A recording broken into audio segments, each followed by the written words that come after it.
விஜய்க்கு தமிழக வெற்றி கழகத்துக்கு நீங்க குரல் கொடுக்குறீங்க, கம்யூனிஸ்டுகள் குரல் கொடுக்குறாங்க, திமுகவோட இருப்போம்னு சொல்ற ஐஓஎம்எல் கூட குரல் கொடுக்குறாங்க, காங்கிரஸ் ஆர்ப்பாட்டம் அறிவிச்சிருக்கிறது. ஆனா தாவேகாவிலிருந்து நிசப்தம் நிலவுகிறது. உங்க நிர்வாகியே சொன்னது போல இந்த நிலையில திமுக இருந்திருந்தா அவங்க உரிமைகளுக்காக இந்நேரம் வெகுண்டெழுந்து குரல் கொடுத்திருக்க மாட்டாங்களா? இப்படி விஜய் போல அமைதி காத்திருப்பாங்களாங்கிற இன்னொரு கேள்வியும் வருது. அதுதான் நான் நேற்று கூட நம்ம தந்தி ஆயுத எழுத்துல நான் பதிவு பண்ணேன். அதாவது விஜயோட அணுகுமுறையில் கோளாறு இருக்கிறது. அவர் அவருக்கு கிடைத்த ஒரு மிகப்பெரிய வாய்ப்பை அவர் தவற விட்டு விட்டாரோ, அவர் சரியாக இதை கையாளவில்லை என்றுதான் ஒரு கேள்வி எழுகிறது. அவர் நினைச்சிருந்தா இப்ப நேற்று எங்க தலைவர் எழுச்சி தமிழர் நேர பார்த்திருக்கலாம். கம்யூனிஸ்ட் கட்சி தலைவர் எழுச்சி தமிழர் தலைவர்கிட்டயே கேட்ட, அவர் நேர்ல பார்த்திருந்தா சரியா இருக்குமா அப்படின்னு. அவர் அதெல்லாம் நான் எதிர்பார்க்கல அப்படிங்கிறாரு. அது அவருடைய பெருந்தன்மை அப்படின்னாலும் அதுதான் முறைன்னு நினைக்கிறீங்களா? அவர் நேர்ல அழைச்சிருக்கிறதா முறை நினைக்கிறீங்களா? வாட்ஸ்அப்ல போட்டு ஆதரவு கேட்கறது சரியா இருக்குமா? பெரிய வாய்ப்பு, முதலமைச்சர் நாற்காலி உங்களுக்காக காத்து கிடக்கிறது. மக்கள் ஒரு வாய்ப்பை கொடுத்திருக்காங்க. அந்த நாற்காலியில் நீங்க அதுக்காக தான் நீங்க கட்சி தொடங்குனீங்க. எடுத்ததுக்குள்ளேயே முதலமைச்சர் நீங்க டிக்ளேர் பண்ணீங்க. பாவலன் சார், நீங்க உங்க நிர்வாகிகள் எல்லாம் கருதுவது விஜய் முறையா நேர்ல அவர் அழைச்சிருக்கணும்னு எதிர்பார்க்கறீங்க. அது சரியா? ஏன்னா அப்படி ஒரு எதிர்பார்ப்பு இருந்தா அரசியல் நியாயம் தான். ஒரு குட் அப்ரோச். ஒரு சீனியர் லீடர், ஒரு கட்சியோட தலைவர், அவர் வயசுலயும் இளையவர் தானே. ஒரு கட்சியோட தலைவர் அண்ணன் முறையில் சந்திச்சுக்கலாம். இடதுசாரி கட்சியில் சந்திச்சுன்னா கமிட் ஆகிறதுக்கு ஒரு வாய்ப்பு இருக்கும்ல. அது சரி. அது ஒரு கிரவுண்ட இன்னும் வலுவா செட் பண்ணிருக்கோம்னு நீங்க கருதுறீங்க? இன்னும் வலுவா செட் ஆயிருக்கும். வேற ஒரு இந்நேரம் ஒரு ஆட்சியில அமரக்கூடிய ஒரு வாய்ப்பு உருவாகி இருக்கும். அவரோட அணுகுமுறையில உங்களுக்கு கேள்வி இருக்கு. அணுகுமுறையில நம்ம எதிர்த்தரப்புல இருந்து பார்த்தா இன்னைக்கு தமிழ்நாட்டு மக்கள் ஒரு தெளிவான ஒரு உறுதியான மேண்டேட்டை அவர் பக்கம் கொடுத்துடல. 108ங்கிறது ஒரு நல்ல நம்பர் தான். 0 to 108 இஸ் மிராக்கிள். நம்ம தமிழ்நாட்டு அரசியல்ல பார்க்காத விஷயம். ஆனால் தமிழ்நாட்டு மக்கள் சட்டசபையை தொங்க வைத்திருக்கிறாங்க. ஸோ எந்த ஃபார்முலேஷனுக்கும் அரசமைப்பு சட்டத்தின்படி வாய்ப்பளிக்க ஆளுநருக்கு உரிமை இருக்கிறது. திமுகவும் அதிமுகவும் அந்த நம்பரை கொடுத்தா அதுவும் சட்டப்படி சரிதானே, கான்ஸ்டிடியூஷனலி பர்மிசிபிள் தானே?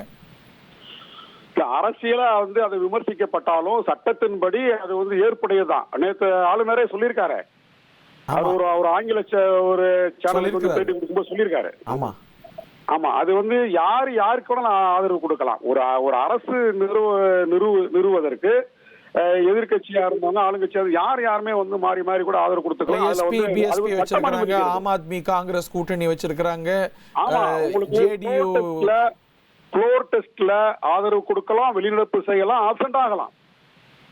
எது எல்லாமே சட்டம் அனுமதிக்கிறது. சோ பாவலன் சார், இப்படி புரிஞ்சுக்கலாமா? ரெண்டு வாய்ப்பையும் நீங்க பரிசீலிக்கிறீங்க. தாவேகா தலைமையிலான அரசுல பங்கேற்கலாமா, நெடுநாள் உறவுங்கிற அடிப்படையில திமுகவோட தொடரலாமா? இந்த ரெண்டு கருத்தியலும் விசிகாவில் இருக்கிறது. என்னன்னா, திமுக ஒரு தீய சக்தி அப்படி சொல்லிதான் அவருடைய பரப்புரை இருந்தது. மேஜரா அவர் அட்டாக் பண்ணது அந்த வார்த்தை தான். இப்ப நாங்க திமுகல இருந்து தான் 2 எம்எல்ஏக்கள் வெற்றி பெற்றோம். திமுகல இருந்து தான் அவங்க 5 எம்எல்ஏக்கள் காங்கிரஸ் வெற்றி பெற்று போனாங்க. இதையும் சேர்த்துதான் நாங்க பரிசீலிக்க வேண்டியிருக்கிறது. நேற்று வரைக்கும் திமுக தீய சக்தின்னு சொல்லிட்டு அந்த கூட்டணியில இருந்து வெற்றி பெற்ற எங்க ஆதரவு கேட்கும்போது அதுல ஒரு நியூவான்ஸ் பார்க்கலையா திரு விஜய் அவர்கள்? திமுக தீய சக்தின்னு சொன்னாரே தவிர உங்களை எல்லாம் ஒரு கரிசனத்தோட தான் பார்த்தாங்க. காங்கிரஸ் உண்மையான காங்கிரஸ் எங்களோட இருக்கு அப்படின்னு அது இல்லாத போதும் விடுதலை சிறுத்தைகளை ரொம்ப கரிசனத்தோடு தான் வாங்க வாங்க வாங்க அப்படின்னு தொடர்ந்து சொல்லி வந்தார். கம்யூனிஸ்டுகளை அவருக்கு அதுலயும் அவர்கிட்ட ஒரு கன்சிஸ்டன்சி நீங்க பார்க்கலையா? இல்ல, தாராளமா நீங்க சொன்ன கருத்தை ஏத்துக்கிறேன். அவர் எந்த இடத்துல பெருசா எங்களை அட்டாக் பண்ணல. ஆனால் நாங்க இந்த இவ்வளவு நாளா திமுகவோட பயணம் பண்ணது, அவர் திமுக தீய சக்தின்னு சொல்லிட்டு இன்றைக்கு திமுகவை களத்துல வீழ்த்தினது, இதெல்லாம் கலந்து பேச வேண்டிய தேவை இருக்கிறது. ஆனால் எங்களுடைய நிலைப்பாடு என்பது விஜய் ஆட்சி அமைப்பதற்கு எந்த விதத்திலும் இடையூறாக இருக்க மாட்டோம். அதே போல முதல் அழைப்பு விஜய்க்கு தான் போகணுங்கிறதுலயும் நீங்க தொடர்றீங்களா அந்த நிலைப்பாட்டுல? அதுல நாங்க உறுதியா இருக்கிறோம். ஆளுநர் மேதகு ஆளுநர் முறைப்படி இந்திய அரசியலமைப்பு சட்டத்தின் வழிகாட்டுதலின்படி விஜயை அழைத்து அவருக்கு பதவி பிரமாணம் செய்து வைக்க வேண்டும் என்பதுல மாற்று கருத்து. உங்களுக்கு இன்னும் ஆழமான பார்வை உண்டு. இப்ப விசிக கம்யூனிஸ்டுகள் இல்லாம எந்த ஃபார்முலேஷனும் ஆட்சி அமைக்க முடியாது அப்படிங்கிற ஒரு சூழல் உருவாயிருக்குல்ல?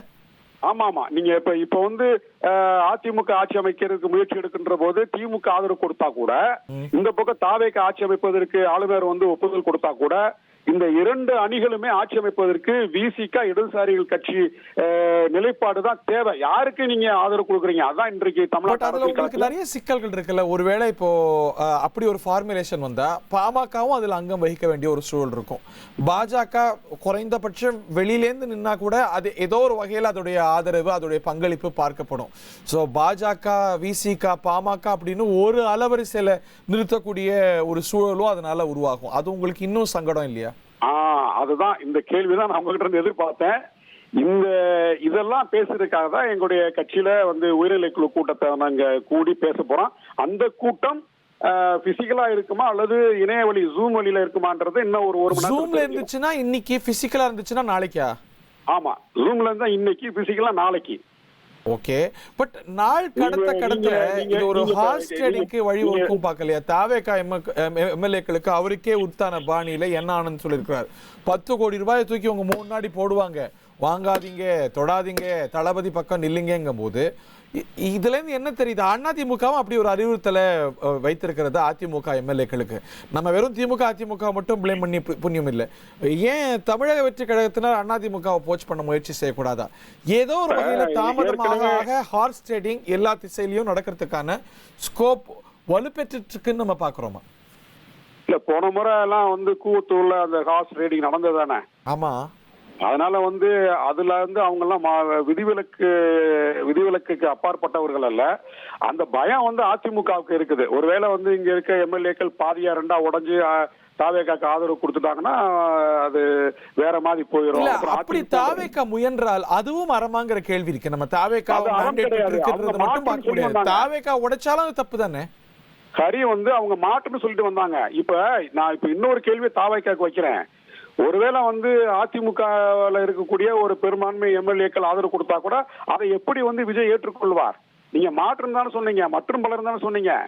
அப்ப வந்து பாஜக ஒண்ணு இந்த தீய சக்தின்னு ஊழல் சக்தின்னு சொன்னாரு. அப்ப அந்த எம்எல்ஏக்கள் ஊழல் சக்தி கணக்குல வர மாட்டாங்களா? பாஜக இருக்கு வந்து அந்த பாஜக கூட்டணி தானே அது, சோகால்ட் வந்து பிஜேபி அலைன்ஸ் தானே அது.